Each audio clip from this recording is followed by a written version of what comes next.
Hello and welcome to Ranked Up. My name is Noah, and here's a list of 20 of the best single-player games you should be playing right now. With so many games coming out and not slowing down anytime soon, it's really easy to forget some of the best ones. So we've created this list to give you your next new favorite game. So let's dive in. Alright, so first up, it's Half-Life 2. Look, you've probably played this. You probably know Half-Life 2. This is a classic, and despite its age, still holds up as one of the best single-player games to ever be made.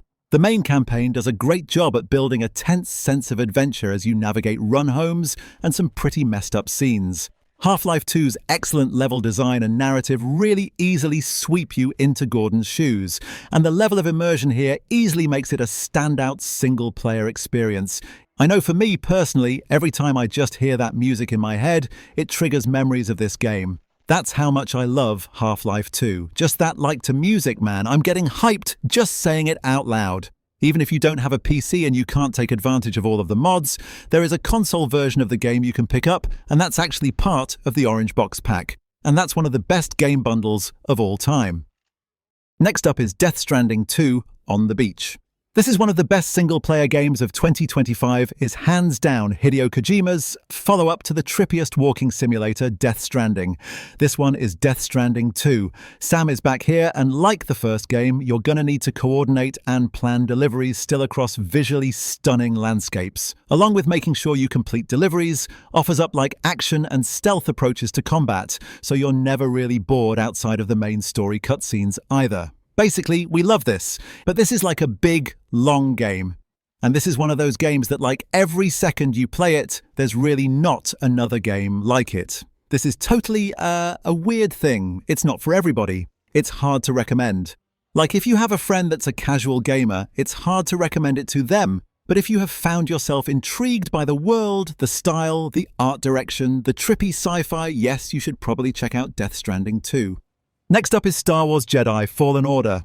This is one of the best Star Wars games to come out in a long time and one of the best as well. Here you play as Cal Kestis, one of the few Jedi to survive Order 66 as you evade enemy forces hunting you down. Fallen Order is essentially Star Wars Dark Souls Light, and that really benefits the single-player campaign. The melee combat here is challenging but really rewarding. And then there is the beautiful game world with fun puzzles and a great story. It's a Star Wars lore. It's pretty straightforward, but that's because it's packed with a lot of fan service. Look, it's just good, old-fashioned Star Wars fun, lightsaber duels, stormtrooper shooting, blaster firing, you know? Star Wars Jedi Fallen Order is a really great game that doesn't necessarily reinvent the wheel, but it gives us a really great experience, especially with some cool set pieces thrown in there for good measure. Coming in next, Square Enix took its remake of Final Fantasy VII to a really impressive scale with Rebirth. Of course, it nailed the original game's aesthetic and vibes, but it also expands on the original story in really compelling ways, even unexpected ways. Rebirth really focuses on Midgard's world and its inhabitants and its design art direction. It's really like a love letter to that world for longtime fans, but it also included a bunch of mini-games and optional excursions. Stuff like Queen's Blood, motorcycle racing. There's plenty of activities to make Rebirth feel light and fun, and that's the beauty of Final Fantasy VII. It's got a little bit of everything. What really helps it along is just incredible visuals throughout. Now, it is ambitious for some people's tastes. It feels like it takes a lot of chances, and I know that that might not work for everybody. But regardless, it's bold, it's flashy, and it's fun as hell. It's a damn good single-player game. Next up, after the long-awaited sequel to Double Fine's crazy cult classic, loopy platformer finally came out in 2021, Psychonauts 2 landed in spectacular fashion as another really special, all-time great single-player adventure. Like the first game, you put on the goggles of Rasputin Aquato, just a little psychic dude in training. You platform and bounce through gloriously designed levels with an incredible and unique-looking art style, and you use goofy abilities. This sequel story is more a story of the Psychonauts rather than the students, or a specific goal like in the first game, so it took some getting used to. But once you did, it was dark, it was heartbreaking at times, it was really funny, and also just really clever. The world has way more going on this time around, with a lot more to explore at the base. Regardless, this is one of those games that when you look at it and when you play it, you don't really see many games like this. It's unique, It has its own identity, and it's so much fun from start to finish. Coming in next, it's Ratchet and Clank Rift Apart. This is just like one of the most gloriously good and satisfying single-player games out there right now. It puts another notch on developer Insomniac Games' great record with speed combined with razor-sharp, flashy alien combat. Rift Apart owes a lot to the PlayStation 5 hardware that it originally released on. It was really a great thing to play at the time, with no loading times and multiple universes in the blink of an eye. Not only did it make it a technical showcase, but it was also really cool to play an adventure that was just so immediately fun with this big production behind it all. Rift Apart really expands in a lot of cool ways, including by introducing another main character, Rivet, and honestly, she's incredible. Rift Apart just has a lot of heart, a lot of activities, tons of weapons, and fun endgame potential as well. Rip this one open when you're just looking for a smile, you know? And if you don't have it on PlayStation 5, it is also on PC now. Now, another one from Insomniac, we have Spider-Man Miles Morales. Miles Morales is the perfect single-player game from a series that's pretty much built for it. This game really capitalizes on everything that made 2018's excellent Marvel Spider-Man game. And thanks to its smaller scope and meaty focus, this standalone follow-up works perfectly as a great single playthrough in a modern classic. While 2018's original was massive and great, Miles Morales on its own, pound for pound, in some ways might honestly be better. It really holds its own. It has a ton of good optional activities, a really fun, unique progression system, new abilities, but, also just a solid little story. By the end of it, you'll feel the intensity and the focus makes for one of the best evolutions of a simple formula. Go around, take side quests, swing around the city to stop random crimes, mess up bad guys, fight awesome supervillains. It's done perfectly here. This one is just fast, tight, and outright fun, and yeah, it is the opposite of a flaw for a game like this. Coming in next is Returnal, and this is a game from Housemarque. They are known developers for their excellent twin-stick arcade shooting experiences for years, and now they went all in with this single-player third-person roguelike. Returnal was a different type of game for them technically, but at the same time, it played to all their strengths. High production values with gameplay that needs a lot of skill to master, but is still accessible and just addictively fun at its core. This sci-fi epic was and still is a blast of a single-player game, combining fast-paced arcade-style shooting with the bullet hell experience, so you're dodging and weaving and zipping all at the same time while exploring an always-changing alien world and uncovering its mysteries. It's still a really fun and smart play, and honestly, it just might be one of my personal favorites because I just love bullet hell shooters so much. Returnal is a great game that you can blaze through very, very quickly, or spend dozens and dozens of hours with it, beating it multiple times if you're into it enough. Resident Evil 4 is just legendary, and the remake was incredible, it retained that certain special something that made Resident Evil 4 what it is. You still have a bunch of campaign activities and reasons to replay it afterwards. You still have knife fights that feel ripped straight out of blockbuster movies. You still have mercenaries and just ridiculous over-the-top villainy and plot twists. The game is still Resident Evil 4. It just feels fresher. Not easy, of course, but definitely a little less stiff than the original, and it doesn't matter if you've played it dozens of times. For over 20 years, the Resident Evil 4 remake feels new, but it doesn't betray the original, which is a big thing to pull off. It just gives you a Leon adventure that is slightly different, it's fresh, and it's incredible. If you're looking for an outright blast of a single-player experience that is just non-stop, you can't go wrong here. Of course, additionally, there is the other remakes of Resident Evil games like 2, 3, and 1, and those are absolutely incredible single-player games as well. It's hard not to mention those, but to be honest, Resident Evil 4 turned out best for me personally. It was just great, and that's why it's specifically here. Doom Eternal. Doom Eternal is probably the closest thing to a single-player adrenaline shot that Bethesda has, and no, I don't really care about the balance debate or how hard Doom Eternal is compared to the 2016 Doom or the newest Doom, The Dark Ages. It doesn't matter. With Eternal, Doom Guy is back and as relentless as ever, tearing up every space in his path with a massive arsenal of guns, chainsaws, and finishing moves all more intensely interwoven now. You'll barely have time to breathe, and you basically don't. There's only moments here and there to slow you down and give you some moments of calm. You'll take your finger off the trigger here and there to solve some light puzzles or engage in some platforming, but it's mostly carnage nearly the entire time. It's just an awesome, crazy, over-the-top, very video-gamey single-player adventure. It's got tons of guns, tons of bad guys, tons of gore, tons more doom, and maybe that's all you'll need for a while. Days Gone got a bit of a bad rap at launch, but after some support and an incredible fan community, people are starting to see just how great this game is. This has a full-blown story campaign, along with the thrill of just being a biker in the crazy back roads of Oregon, except unlike a regular biker, you have to contend with hordes of zombies and the occasional psycho-human. It looks like a regular open-world game, but sometimes it actually demands a lot from you. There's plenty of threats out in the world, so looking for fuel for your bike and just exploring and staying alive is fun as hell when you're not engaged in the main story. And we think the main story is absolutely worth sticking around for. But Days Gone is a great single-player game because you can just have a blast exploring, immersing yourself, scavenging, playing it your own way when you're not worried about the mission at hand. Cyberpunk 2077. Just like Days Gone, this game launched in pretty rough shape. It was pretty buggy, glitchy, and not good. That release was a disaster. Now, fast forward a few years and a couple of patches, this game is actually now awesome, where it was on life support before. CD Projekt Red managed to finally fulfill most of the promises of Cyberpunk by reworking some core systems, patching a bunch of glitches, and releasing a perfect 2.0 update breath of fresh air, and an even better DLC expansion pack called Phantom Liberty.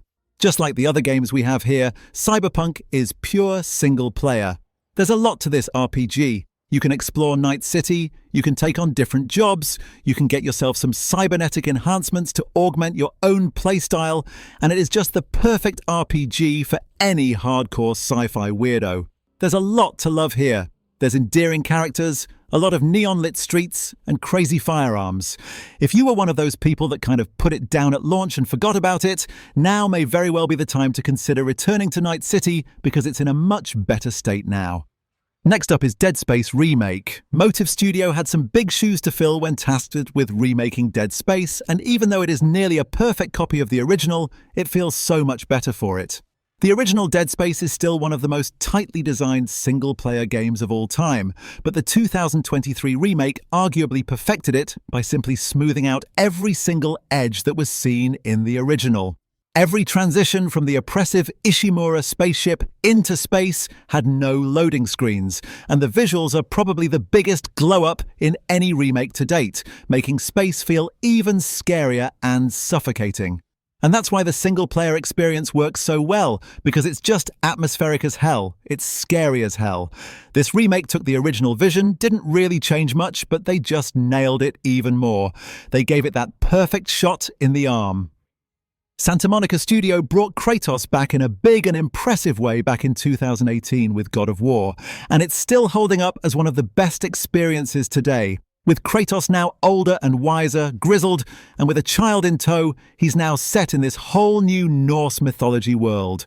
The gameplay was massively reworked with a new third-person camera, a new weapon, new combat mechanics, and a new RPG-like progression system, but it all comes together beautifully. It's really smartly designed.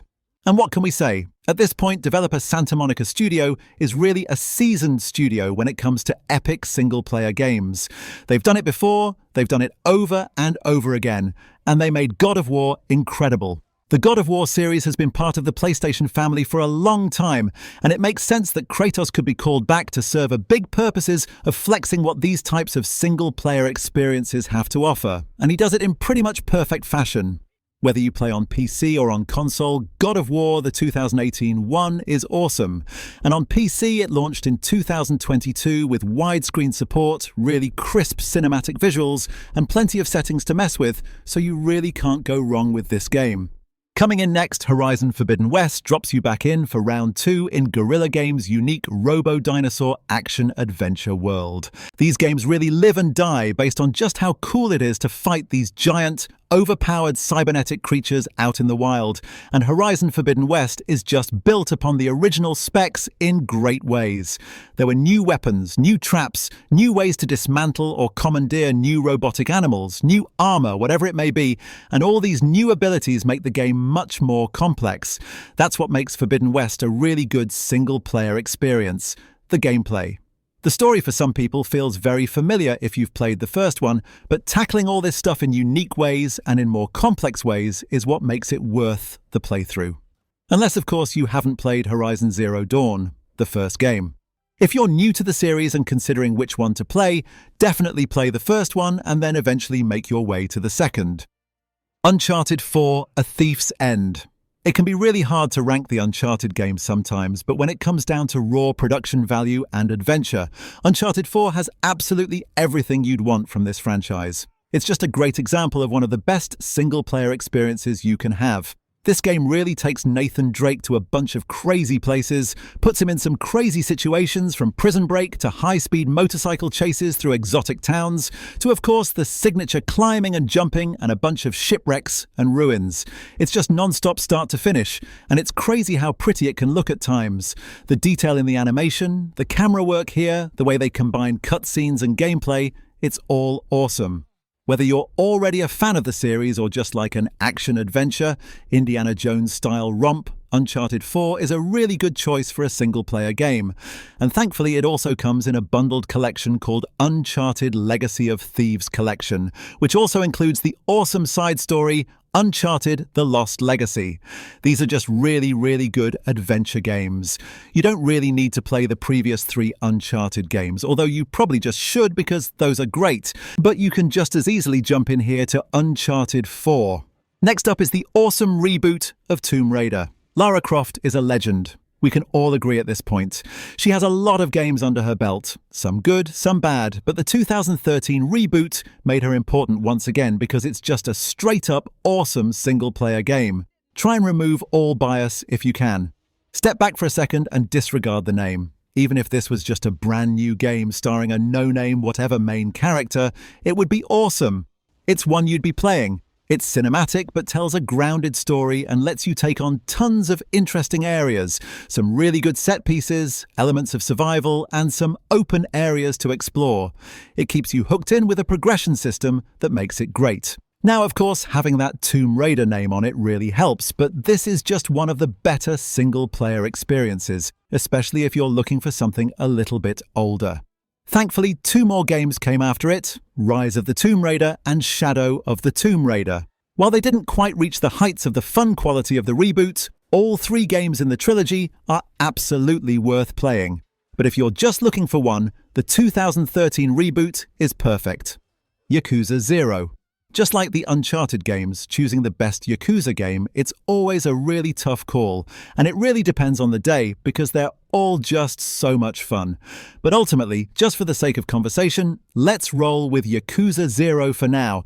This is the prequel set in the roaring Japanese bubble economy, late 80s, and it's incredible. Look, if you have no idea about these games, they're called the Yakuza series. It's an open-world game where you play as a Yakuza gangster running around a couple of blocks of Tokyo, getting jobs, beating the hell out of street thugs who mess with you using some really, really incredible, over-the-top, ridiculous martial arts. It's got a great story. Think of it like an incredible, over-the-top, dramatic Japanese movie. Lots of twists and turns, cheesy acting, great stuff. But where the game really separates itself is the side stuff. It's not only the ridiculous, silly, over-the-top side quests that contrast with the serious story in great ways, but it's also the activities like singing karaoke, playing darts, playing billiards, hanging out at the arcade, or just doing tons and tons of other things. These games are jam-packed with stuff to do and always feel worth the money. Plus, you get that taste of Japanese culture that's just so irresistible. At least for us, and there's like 20 of these games at this point, so you'll have plenty to catch up on if you so choose. Coming in next, it's one of my favourite, it's Sekiro: Shadows Die Twice. Now, if you haven't heard, From Software makes some pretty damn good games. They're known for their Souls games, with a big cult following. But if you're looking for something a little less maybe RPG involved and a little more action-focused, and more importantly, something that revolves around parrying, then consider Sekiro. Shadows Die Twice. This one puts you in the shoes of a shinobi with a fancy prosthetic arm and sends you off for blood. It's got everything you know, expect, and love from the developer. It's got a beautiful world with a very distinct design. It's got some scary monsters and some incredibly challenging combat. However, this time around, the combat isn't exactly dodge roll focused like some of their other games. Instead, it's all about a perfectly placed, well-timed parry. Absolutely mastering that is the make or break for Sekiro. It's a unique adventure on this list, and it'll keep you busy for a while. You'll spend plenty of time stopping and smelling the roses, exploring some beautiful Japanese villages and countryside, and also dying over and over again against some really badass guys. Red Dead Redemption 2. As a single-player game, it's one of the best on all levels. It's got a great story presentation, multiple mechanics to keep you busy, side quests, and a bunch of side activities all within an absolutely gorgeous, stunningly detailed, and massive world. You get to live that cowboy life. You get runaway trains, crazy shootouts, showing up at the saloon, and hitting the poker table. Red Dead Redemption 2 just seemingly has it all, and it really puts the player first. For so many, it's been just the most satisfying game for quite a while. It's arguably Rockstar's best game yet, and that's saying a lot after, Grand Theft Auto 5. It's just great that they can give us excellent single-player adventures with tons of quality, tons of polish, and tons of fun. Yes, the game has been out for a couple of years now, so if you haven't checked it out, we highly recommend it. Or if you have checked it out, maybe it's worth jumping back in because there's always stuff to do. Sometimes you won't even see the same thing twice. There's just so much going on here. But that's it. Those are 20 of the best single-player games you should be playing right now. Not all of these are going to be for everyone, but there is definitely something here for everybody. So, what do you think? Do you disagree or agree? Let us know in the comments. And if you like this video, don't forget to hit the like button. And if you like what we're doing here, subscribe for more gaming content in the future.